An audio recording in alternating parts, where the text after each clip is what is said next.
নমস্কার। আজকে আমরা সকাল সকাল সপরিবারে বেরিয়ে পড়লাম মায়াপুর ধাম ঘুরতে।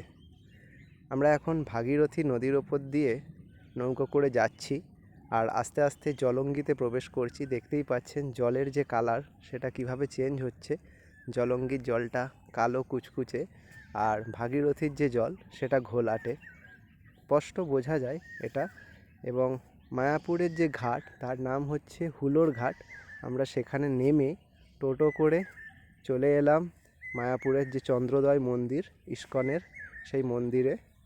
এখানে আসলেই প্রথমেই যেটা চোখে পড়বে সেটা হচ্ছে এই অখণ্ড নাম সংকীর্তন। এই নাম সংকীর্তন 24 ঘন্টা ধরে চলে, সারা দিন সারা রাত। আর এর পাশেই রয়েছে প্রসাদের যে কুপন পাওয়া যায় সেই কাউন্টার।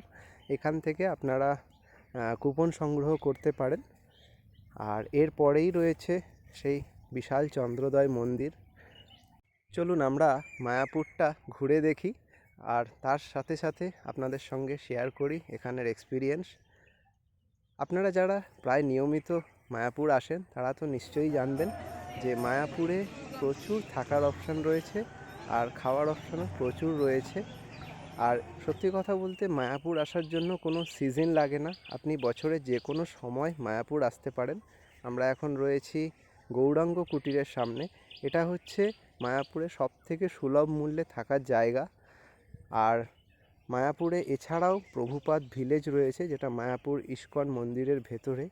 এর বাইরে যদি থাকতে চান আমার সাজেশান ইউথ হোস্টেল প্রেফার করুন। ইউথ হোস্টেল মায়াপুরের যে ইস্কনের মন্দির সেখান থেকে মাত্র 1 কিলোমিটার মতন ডিস্টেন্স হবে এবং অনায়াসেই টোটো করে চলে আসতে পারবেন।